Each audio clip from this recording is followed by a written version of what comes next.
If you're in a civil procedure class in law school or you want to litigate in the federal courts, you need to know Bell Atlantic Corporation versus Twombly.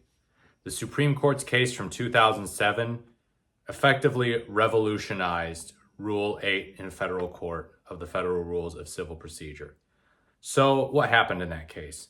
So William Twombly and Lawrence Marcus are the plaintiffs. They're filing a class action. It's an antitrust case against Bell Atlantic and Baby Bells, and the plaintiffs are alleging that they engaged in anti-competitive behavior under Section 1 of the Sherman Act of 1890. So it's a very old law, it's antitrust, and it basically prohibits a contract combination or conspiracy that restrains trade or commerce. So it's meant to promote competition in the marketplace and essentially prevent those really big businesses from agreeing with each other to screw over smaller businesses, smaller competitors, block them off from getting a foothold in the marketplace. So Bell Atlantic Corp files a motion to dismiss, of course.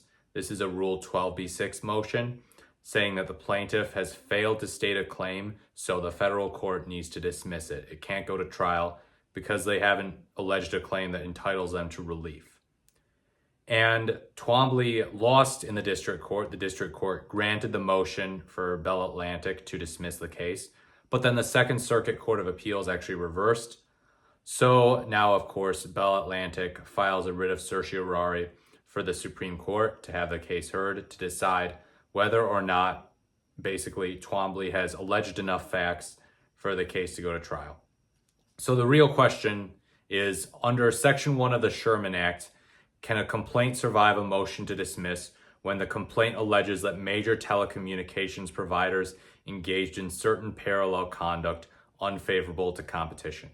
So that's something that they repeat a lot in the decision, is parallel conduct.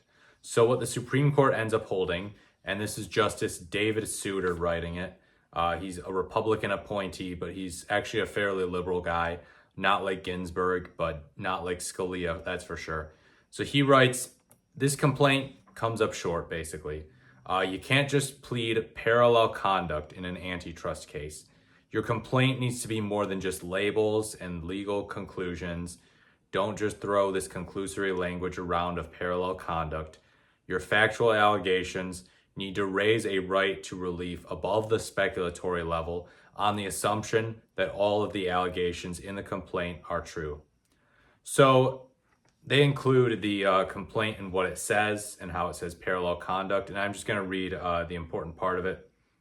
In the absence of any meaningful competition between the ILECs in one another's markets, and in light of the parallel course of conduct that each engaged in to prevent competition from CLECs, those are basically the smaller companies, within their local telephone and or high-speed internet service markets, and the other facts and market circumstances alleged above, plaintiffs allege upon information and belief that the ILECs have entered into a contract, combination, or conspiracy to prevent competitive entry in their respective local telephone and or high-speed internet service markets, and have agreed not to compete with one another and otherwise allocated customers and markets to one another.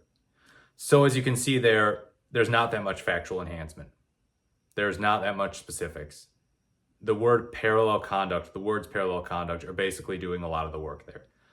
So the Supreme Court's holding essentially, arguably, it overruled Conley versus Gibson from 1957, which was a case that basically held that Rule 8, its requirement that a short, plain statement that entitles the complainant to relief, that's the law, that's the way it works, and that a federal court cannot dismiss a complaint unless it is clear that there are no set of facts out there which could show that the plaintiff has a case that they would be entitled to relief.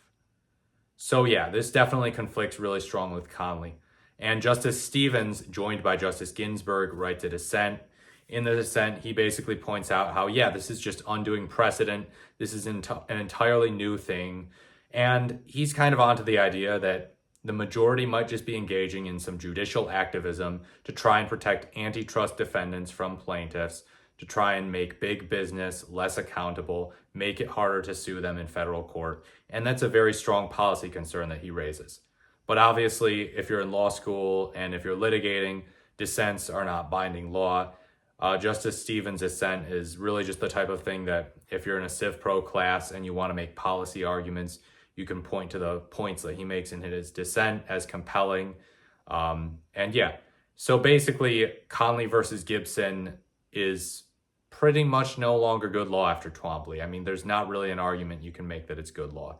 Some people still do, but yeah, it's heavily contravened, to say the least. And then, as it turns out, Twombly ends up being held to apply not just to antitrust cases, but to all civil cases in federal court. The plaintiffs need to make very specific factual allegations, no legal conclusions. Those will not suffice. They will not get you to trial, and they will get your case dismissed on motion. So yeah, that was a case of Ashcroft versus Iqbal, and that's an entirely separate case, but it was 2 years later, 2009. So yeah, thank you, Bell Atlantic Corporation versus Twombly, for dramatically changing the way that litigation goes in federal court and the way that the federal courts evaluate motions to dismiss. Definitely a highly controversial case, to say the least. But yeah, that's Twombly for you. If you like this, please leave a like, comment, and subscribe if you find it helpful. I really appreciate it. It really helps grow the channel.